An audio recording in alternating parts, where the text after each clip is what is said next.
कर्मों का फल हमें अवश्य मिलता है। जैसे हम कर्म करेंगे वैसे ही हमें फल प्राप्त होगा।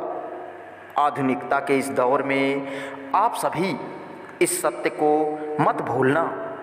हम अपने संपूर्ण मानव जीवन में जैसे कर्म करते हैं उनका वैसा ही फल हमें इस जीवन में भोगना पड़ता है। लेकिन हम लोग इस बात को समय से समझ नहीं पाते और जब तक हमें इस बात का एहसास होता है कि हमने जो भी कर्म किए हैं उनका परिणाम क्या होगा, तब तक बहुत ज़्यादा समय बीत चुका होता है।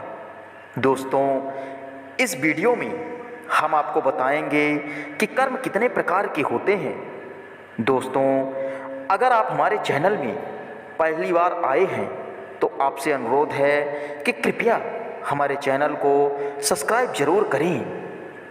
हमारे भारत में कर्म के विषय में कई महापुरुषों ने कई शोध किए हैं। हमारे पुरातन धर्म शास्त्रों में भी कर्म फल का बड़ा ही विस्तृत वर्णन किया गया है। उनके अध्ययन के अनुसार यह कर्म 3 प्रकार के होते हैं। पहला है क्रियमान कर्म, मानव जीवन में नित्य कर्म जो सुबह उठने से लेकर दिन भर जो भी क्रियात्मक या कर्म किए जाते हैं उन्हें क्रियमान कर्म कहा जाता है।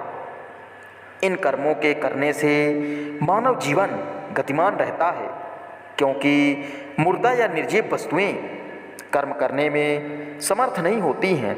नित्य प्रति कर्म करना हर जीव का कर्तव्य है। कोई भी व्यक्ति अपनी बुद्धि के अनुसार कैसे भी कर्म कर सकता है, लेकिन यह क्रियमान कर्म उसके जीवित होने और एक गतिशील आत्मा के होने का आभास कराते हैं। इस प्रकार से किए जाने वाले नित्य कर्मों का फल अधिकांशतः साथ साथ ही प्राप्त हो जाता है।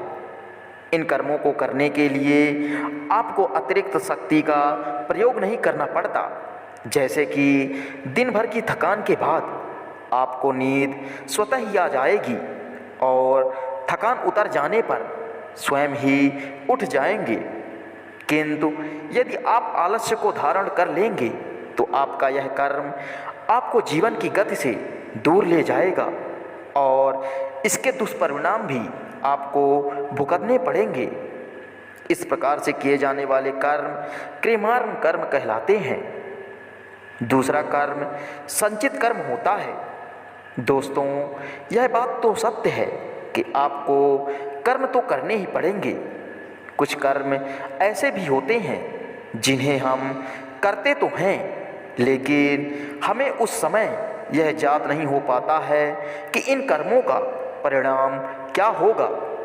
इस प्रकार से कुछ ऐसे कर्म भी हम लोग करते हैं जो हमारी दृष्टिकोण से बिल्कुल सही होते हैं, किंतु प्रकृति, समाज एवं अन्य प्राणियों के दृष्टिकोण से उचित नहीं होते।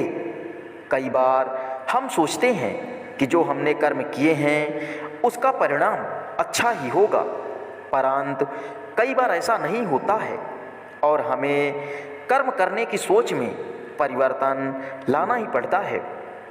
इस प्रकार से कर्म करते हुए कुछ कर्म ऐसे होते हैं जो हमारे चित्त की अंतर्दशा में जाकर एकत्र हो जाते हैं और साथ ही उन कर्मों का फल भी चित्त में विद्यमान हो जाता है।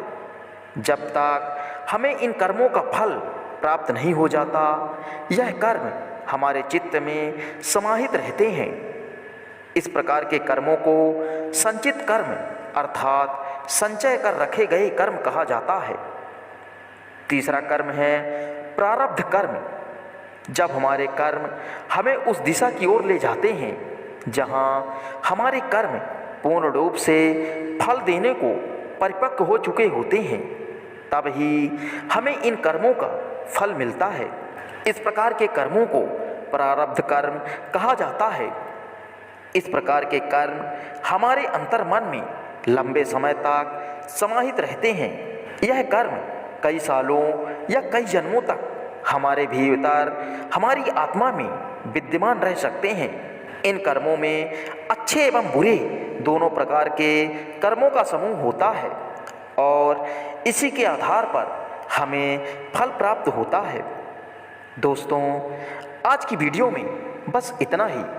मिलते हैं अगली वीडियो में किसी नई जानकारी के साथ। तब तक के लिए आप सभी श्रोता बंधुओं को जय श्री कृष्णा, राधे राधे।